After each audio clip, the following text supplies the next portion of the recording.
Bismillah. Qala al-muallif Maulana Syekh Al-Imam Abdullah bin Muhammad ibn Yusuf Al-Harari rahimahullah ta'ala wa afadha alaina min nafahatihi wa asrarihi wa barakatih. Amin. Wa hamala al-musyabbihatu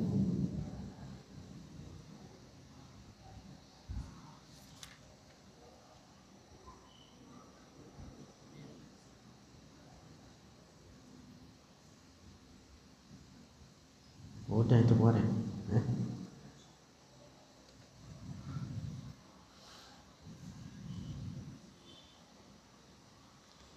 Bismillah. Halaman 51. Fahadzal hadisu, maka bermula ini hadis. Yang dimaksud hadis apa? Hadisul jariyah. Ala zahirihi, di atas zahirnya, batilun, itu batil. Limu'aradatihi, karena menyalahinya. Hadisul jariyah al-hadis al-mutawatira, akan hadis mutawatir al-mazkura, yang telah disebutkan. Hadis al-jariyah yang menyebutkan ainallah. Lalu kemudian si budak menjawab, hamba saya perempuan tersebut, al-jariyatus sauda, menjawab fis sama. Ini hadis zahirnya menetapkan seakan Allah di langit. Ini hadis tidak boleh difahami atau diambil makna zahirnya tersebut. Ini hadis makna zahirnya batil. Mengapa? Karena Allah bukan benda. Allah tidak bertempat di langit. Allah tidak membutuhkan kepada tempat. Allah yang menciptakan langit, Allah tidak membutuhkan kepada langit, tidak bertempat padanya. Allah yang menciptakan tempat, maka Allah ada tanpa tempat.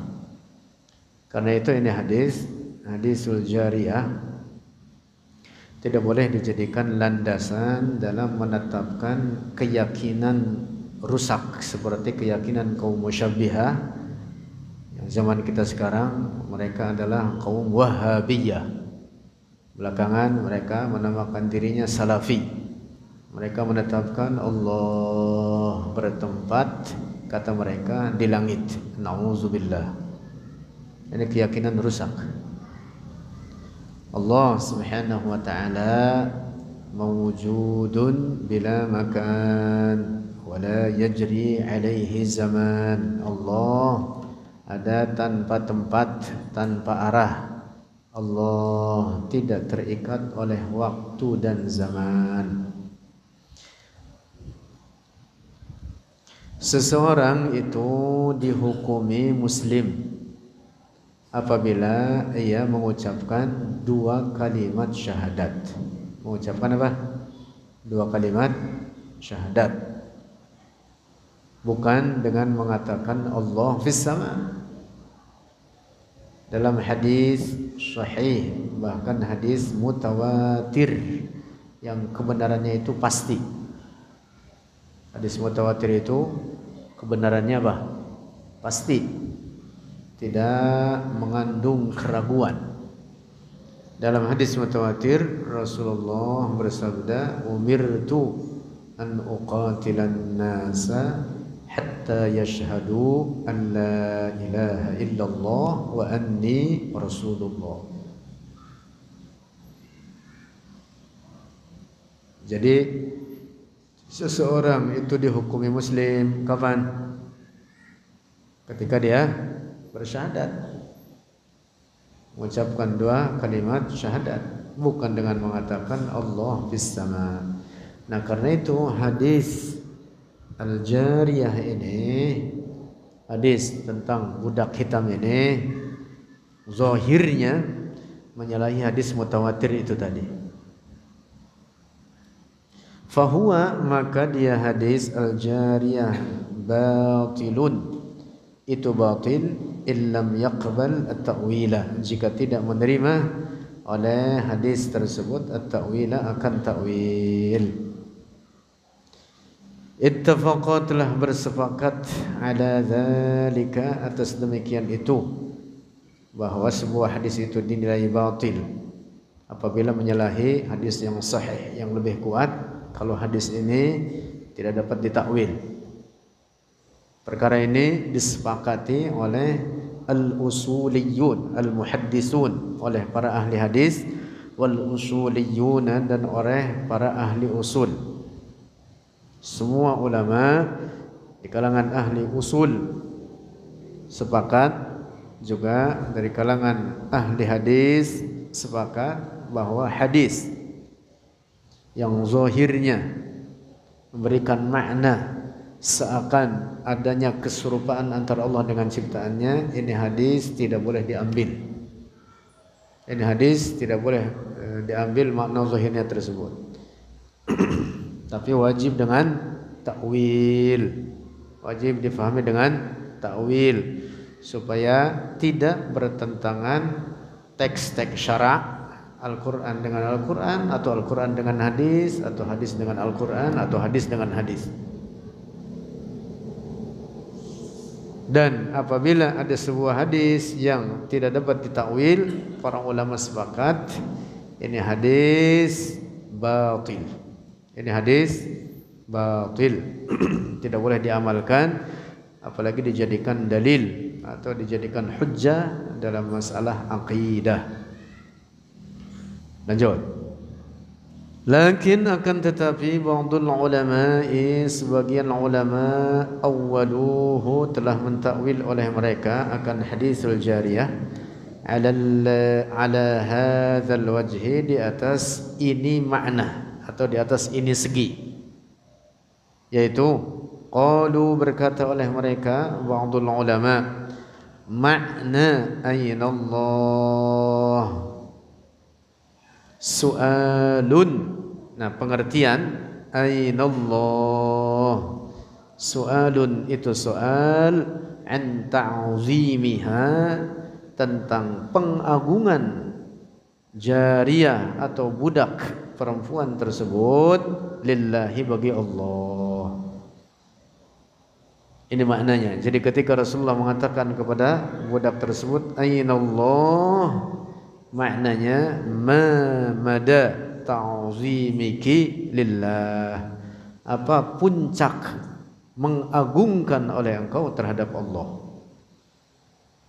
Bukan untuk menanyakan tempat bagi Allah. Oleh karena Allah bukan benda, Allah tidak membutuhkan kepada tempat. Nah, ini takwilnya. Wa qauluha, dan perkataannya al-jariyah fis sama. Ketika ditanya ini budak ayna Allah, lalu dia menjawab apa? Fis sama. Apa artinya? Adil qadri jiddan, sangat tinggi kedudukannya, sangat tinggi kedudukannya. Nah, jadi ungkapan fis sama bukan untuk menetapkan Allah di langit, tapi untuk mengungkapkan ketinggian derajat. Dan penggunaan gaya bahasa semacam itu dalam bahasa Arab itu lumrah dipakai, biasa dipakai. Fis sama untuk menunjukkan apa? Ketinggian derajat. Dalam bahasa Arab jika dikatakan fulanun fis sama, bukan artinya si fulan ada di langit, tapi untuk mengungkapkan apa? Ketinggian derajat. Nah, ini takwilnya.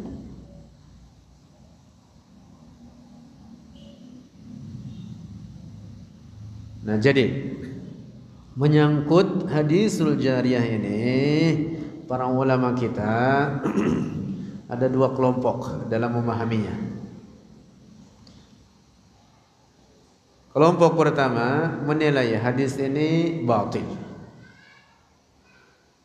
dengan alasan bahwa hadis ini mudharib, Kemarin sudah kita bahas. Karena hadis ini diriwayatkan dengan redaksi dan sanad yang berbeda-beda, yang satu sama lainnya saling bertentangan, tidak dapat disatukan. Itu hadis apa namanya? Mudtarib, termasuk dari macam hadis dhaif. Namanya hadis apa? Mudtarib. Al-Baiquni mengatakan apa? Wa dhukhtilafi sanadin aw matni mudtaribun 'inda uhailil fanni. Termasuk varian atau macam daripada hadis dhaif. Sehingga hadis ini tidak boleh dijadikan dalil dalam menetapkan akidah. Lalu hadis ini juga menyalahi usulul aqidah. Usulul aqidah, pokok-pokok akidah. Karena pokok akidah Islam menetapkan bahwa seseorang itu dihukumi muslim kapan? Ketika mengucapkan dua kalimat syahadat, bukan dengan mengatakan Allah fis sama. Paham nih? Nah, jadi sekelompok ulama kita di kalangan ulama ahli sunnati wal jamaah dalam menyikapi hadisul jariyah ini ada dua kelompok. Kelompok pertama ini mengatakan ini hadis batil, zahirnya tidak boleh diambil.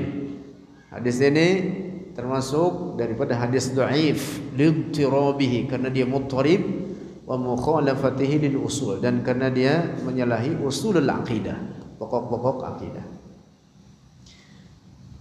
Kelompok yang kedua dari ulama kita mengatakan ini hadis kita terima karena telah diriwayatkan oleh Imam Muslim dalam kitab sahihnya. Nah, sebagian ulama kita di kalangan ahli sunnah yang menerima hadis ini dengan jalan takwil. Bukan berarti menerima difahami dalam makna zahirnya lalu ditetapkan Allah bertempat di langit. Nauzubillah. Siapa yang menciptakan langit? Allah. Allah tidak bertempat, tidak membutuhkan kepada langit. Dapat dipahami ya? Nah, jadi kelompok kedua dari ulama kita, ulama ahli sunnati wal jamaah, dari mereka yang menerima hadis ini, mereka memahaminya dengan jalan apa? Takwil. Apa artinya takwil? Sarful lafzi an ma'nahu zahir. Memalingkan lafaz dari makna zahirnya, tidak diambil makna harfiahnya, tidak diambil makna zahirnya.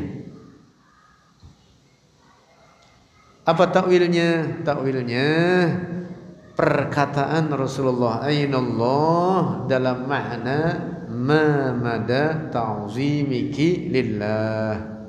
Artinya bagaimana engkau mengagungkan Allah, bagaimana puncak engkau mengagungkan Allah. Itu makna ainallah. Dan penggunaan kata aina dalam makna ini, dalam makna soal lil makanah, dalam makna pertanyaan untuk menanyakan kedudukan, itu biasa dipakai dalam bahasa Arab. Jadi kata aina tidak hanya melulu dipergunakan untuk menanyakan tempat, tapi juga sering dipakai dalam bahasa Arab itu untuk menanyakan atau menetapkan apa? Derajat atau kedudukan. Kalau misalkan saya bilang kepada seseorang yang ada di hadapan saya, aina anta minni, aina anta minni, di mana kedudukan engkau dibanding saya? Engkau belum seberapa, saya sudah banyak belajar, misalkan gitu. Ada orang membantah, misalkan. Kemudian saya katakan kepadanya, aina anta minni. Bukan aina di sini penggunaannya untuk menanyakan tempat, tapi apa? Untuk menanyakan kedudukan. Dalam bait syair jika dikatakan, dalam bait syair disebutkan aina surayya wa aina suha wa aina Muawiyatu min Ali. Aina Suraya, di mana perbandingan bintang Suraya dibanding bintang Suha. Artinya keduanya berbeda. Suha itu terang, Suraya kecil-kecil. Jadi surya itu rupanya dari bahasa Arab Suraya, misalnya begitu. Bintang apa itu? Bintang Surya. Suraya, asalnya Suraya. Suha terang, Suraya kecil-kecil, kurang terang. Wa aina Muawiyatu min Ali, dan di mana perbandingan Muawiyah dibanding Sayyiduna Ali? Jauh lebih tinggi derajatnya Sayyiduna Ali. Nah, ini penggunaan kata aina dalam bait syair ini untuk menunjukkan apa? Kedudukan, bukan untuk menetapkan tempat. Nah, demikian pula dengan hadisul jariyah yang diriwayatkan oleh Imam Muslim. Menurut sebagian ulama kita yang menerima hadis ini, mereka mentakwilnya. Jadi makna aina Allah adalah untuk menanyakan apa? Kedudukan atau derajat. Aina Allah ay ma mada ta'zimiki lillah. Bagaimana puncak engkau mengagungkan Allah. Lalu si budak tersebut menjawab fis sama. Apa takwil fis sama? Ay anna Allah 'alil qadri jiddan. Artinya bahwa Allah sangat tinggi derajatnya dan kedudukannya. Diungkapkan dengan fis sama. Nah, istilah begini nih atau penggunaan fis sama untuk mengungkapkan ketinggian derajat juga biasa dipakai, umum dipakai dalam bahasa Arab. Itu tadi contohnya kalau dikatakan fulanun fis sama, bukan artinya si fulan ada di langit, bertempat di langit. Bukan, orangnya di mana? Di bumi. Tapi kita ungkapkan fulan fis sama. Artinya apa? Ini orang terhormat. Ini orang tinggi derajatnya. Ini orang tinggi kedudukannya. Paham deh? Dalam bait syair dikatakan balagnas samaa majduna wa sana'una wa inna lanarju fawqa dzalika mazhara. Balagnas samaa, telah sampai kita ke langit. Majduna, kemuliaan kita. Wa sana'una, dan kehormatan kita. Wa inna lanarju fawqa dzalika mazhara, dan kita berharap lebih tinggi lagi derajat kita. Sampai yang dimaksud oleh penyair ini, yang dimaksud adalah sampai kita ke surga, meraih surganya Allah. Nah, dalam bait ini dikatakan apa? Balagnas sama, kita telah sampai ke langit. Orangnya di mana? Di bumi ini. Tapi yang dimaksud oleh bait syair ini artinya apa? Ketinggian derajat. Ketinggian derajat. Nah, demikian pula dengan jawaban budak perempuan hitam dalam hadis riwayat Imam Muslim ketika ditanya oleh Rasulullah aina Allah, lalu dia menjawab fis sama. Maksudnya bahwa Allah sangat tinggi derajatnya. Bukan artinya Allah ada di langit. Allah yang menciptakan langit, Allah tidak bertempat pada ciptaannya.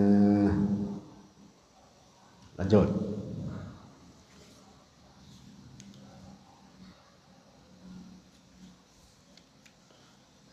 Amma akhdhuhu, adapun mengambilnya hadisul jariyah tersebut ala zahirihi, di atas zahirnya, min annallaha, dari bahwa Allah sakinus samai, itu bertempat di langit, fahuwa, maka bermula dia, zahiruhu batilun, itu batil.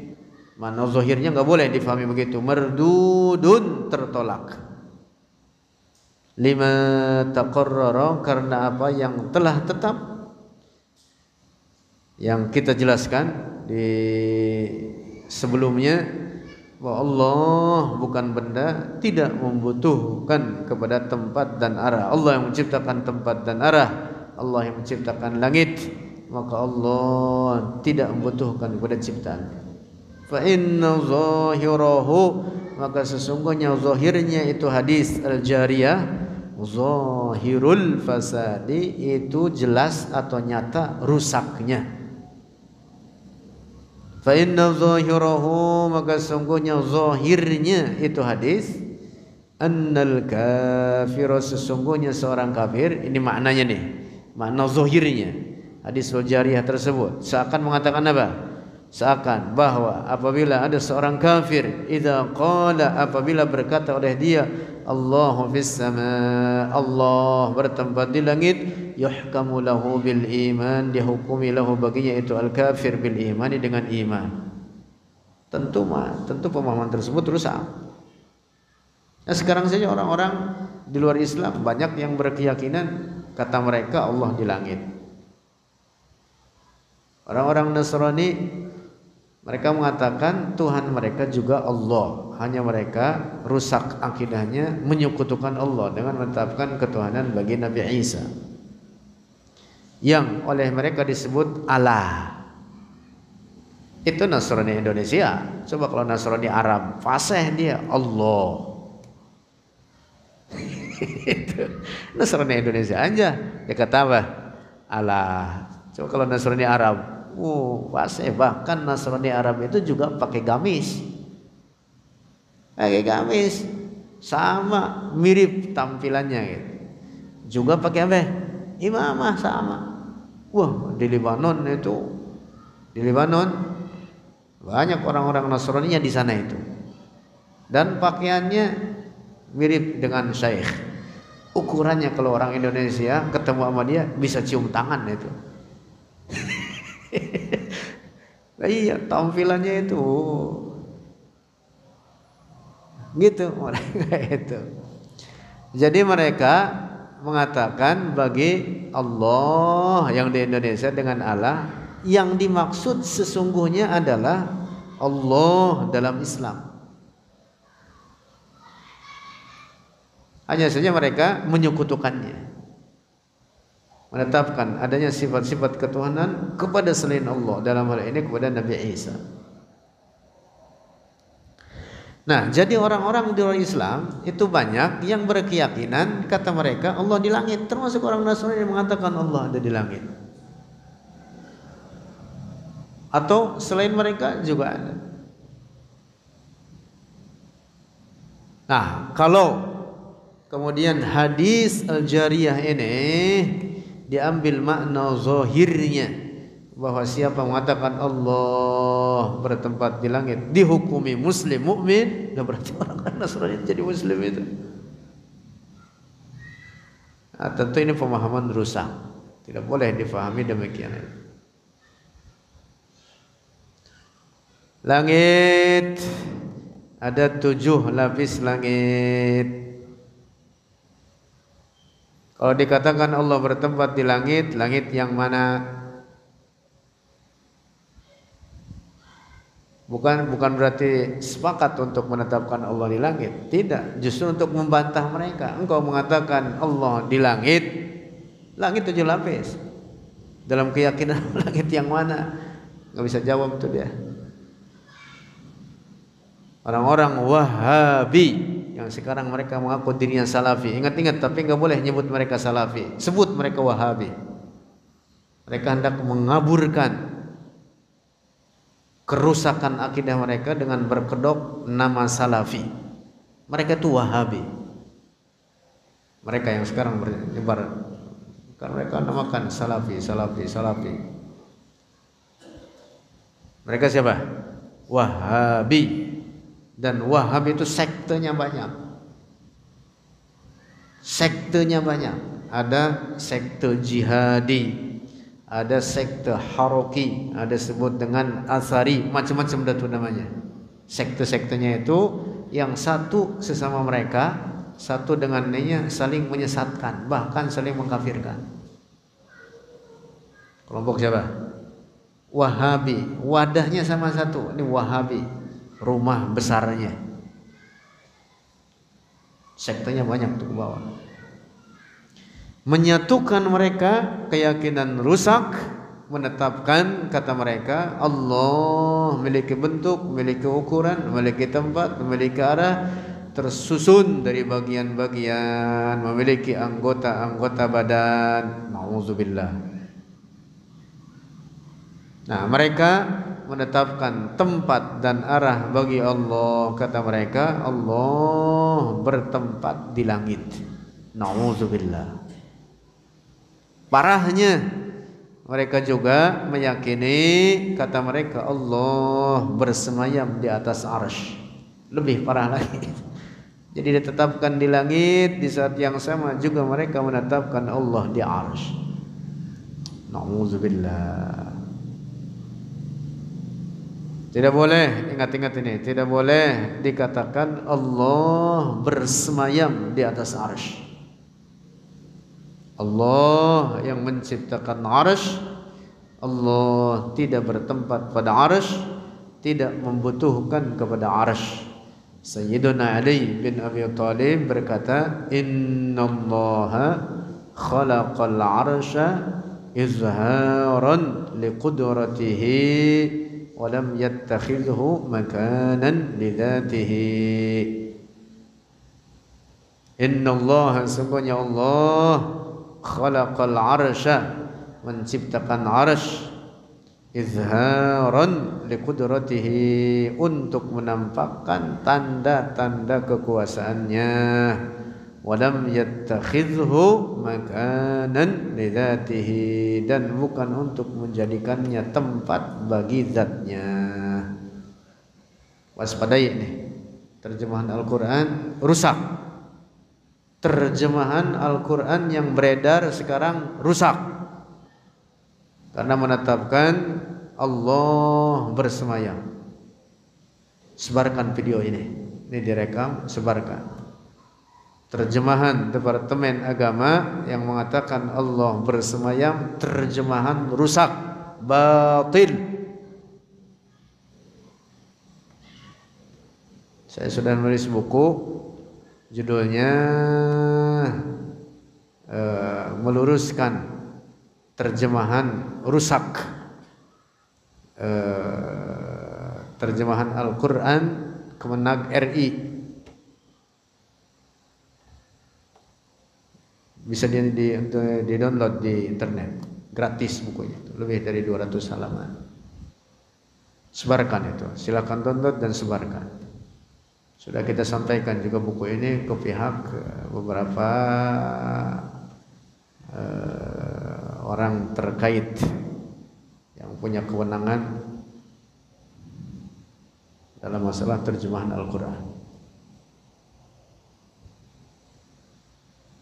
Pada dasarnya Al-Quran itu haram diterjemahkan secara harfiahnya. Secara harfiahnya haram. Terjemahan Al-Quran secara harfiahnya per huruf, termasuk sekarang yang beredar ada mushaf Al-Quran terjemahan per kata. Ini hati-hati, ini sangat berisiko menyesatkan. Terjemahan Al-Quran semacam ini bukan Al-Quran, justru berisiko menyesatkan banyak orang. Nauzubillah, itu sekarang beredar itu perkata pakai kotak-kotak gitu. Kalimat di atas kemudian terjemahnya di bawah, kalimat atas terjemahan di atas, terjemahnya di bawah. Ini merusak ini. Merusak ini. Terjemahan Al-Qur'an bukan Al-Qur'an, bukan Al-Qur'an. Ingat-ingat itu. Para ulama itu sampai menulis kitab tafsir berpuluh-puluh jilid untuk memahamkan kepada kita satu ayat itu sangat luas tafsirannya. Ini terjemahkan dengan kalimat yang sangat sederhana, bahkan sangat literal, harfiah, merusak gitu. Merusak gitu.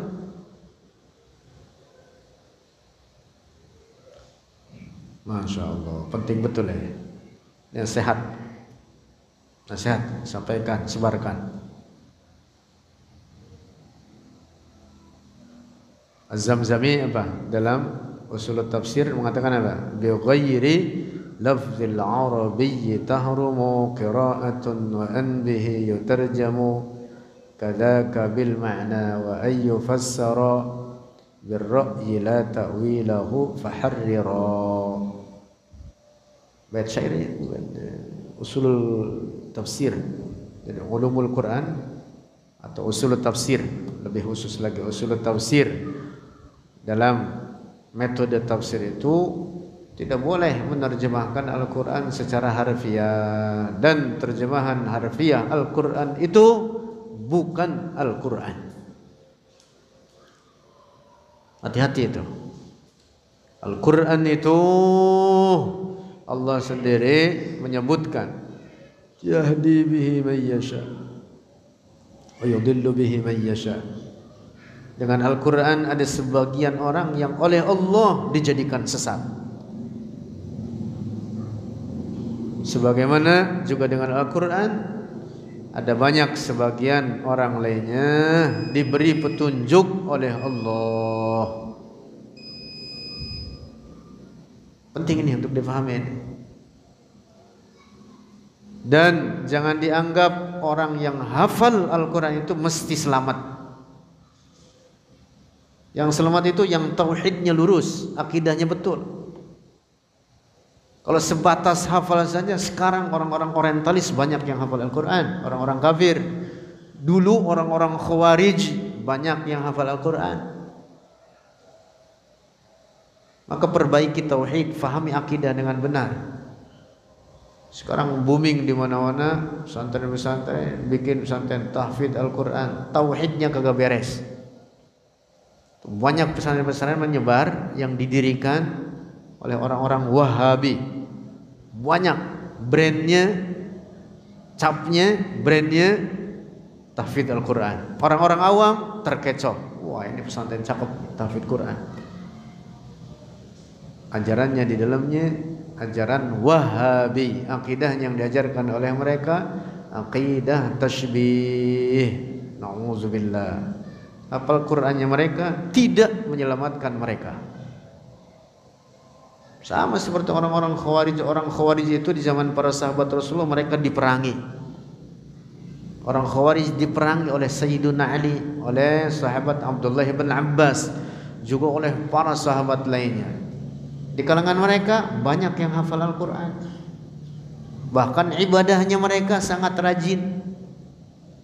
Siangnya mereka pada puasa, malamnya pada ibadah. Orang Khawarij itu. Tapi mereka diperangi oleh para sahabat. Mengapa? Karena mereka akidahnya rusak.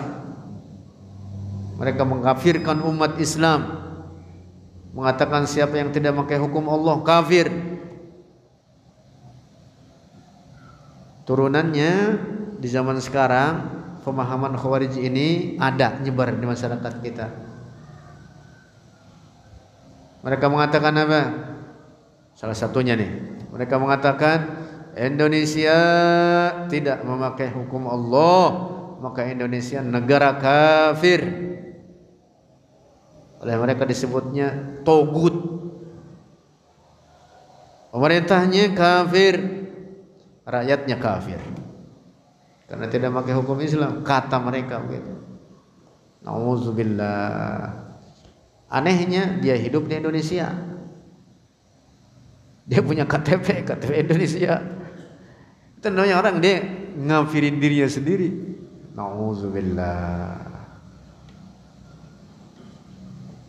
Ajaran Khawarij begitu tuh, ajaran Khawarij di zaman kita ada, tersebar, walaupun tidak dengan nama Khawarij, tapi ajarannya nyebar.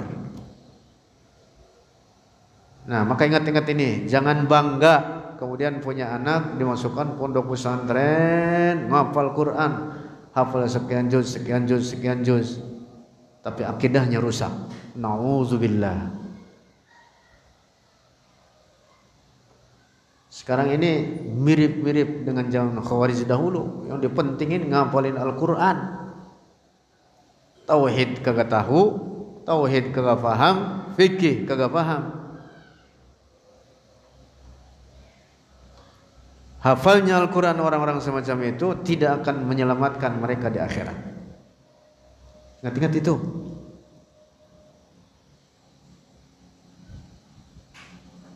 Sahabat Nabi namanya Abdullah bin Jundub.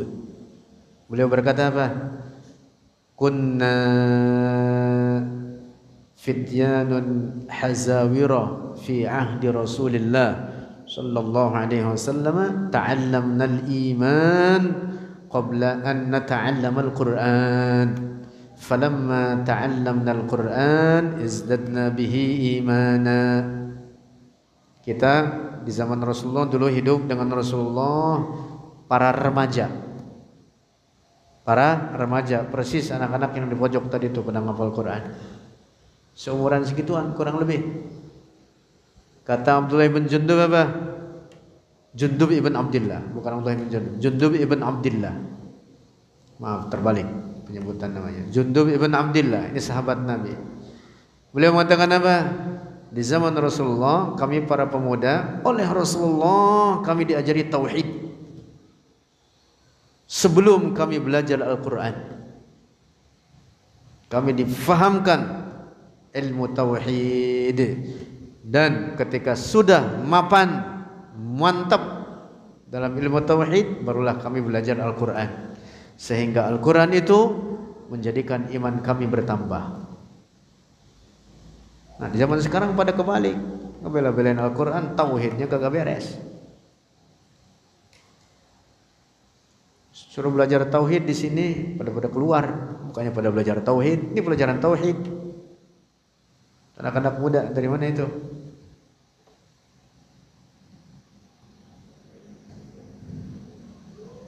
Belajar tauhid. Fahami Allah ada tanpa tempat, tanpa arah. Allah bukan benda. Allah mukhalafatun lil hawadis, sifatnya. Di antara sifat Allah apa? Mukhalafatun lil hawadis, berbeda dengan segala ciptaannya, tidak menyerupai ciptaannya. Allah ada tanpa tempat, Allah tanpa bentuk, tanpa ukuran. Paham? Santri mana? Hah? Teman-teman kamu itu dari mana? Hah? Belajar tauhid.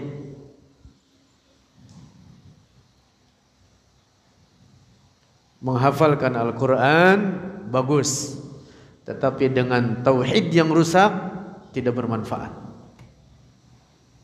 Hafalan Quran tidak bermanfaat. Walaupun hafal seluruhnya, dengan tauhid yang rusak, menyerupakan Allah dengan ciptaannya, mengatakan Allah memiliki bentuk dan ukuran, memiliki tempat dan arah. Ini orang walaupun hafal Al-Quran, rusak akidahnya, tidak bermanfaat baginya sedikit pun oleh hafalannya tersebut.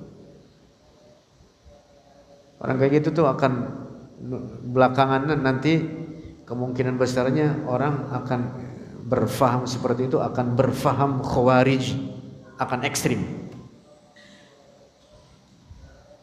Akan ekstrim. Mengapa? Karena orang kayak gitu nggak paham ilmu akidah. Akhirnya dia akan mengkafirkan umat Islam dengan alasan ada dalam Al-Quran firman Allah, "Wa man lam yahkum bima anzalallah fa ulaika humul kafirun." Siapa yang tidak memakai hukum Allah maka dia kafir. Korban terjemahan. Itu padahal itu paham apa itu? Paham khawarij. Ayat tersebut bukan begitu maknanya. Sudah dijelaskan oleh para ahli tafsir, oleh sahabat Abdullah bin Mas'ud, oleh sahabat Abdullah bin Abbas, juga oleh para ulama ahli tafsir lainnya. Wallahu a'lam bishawab.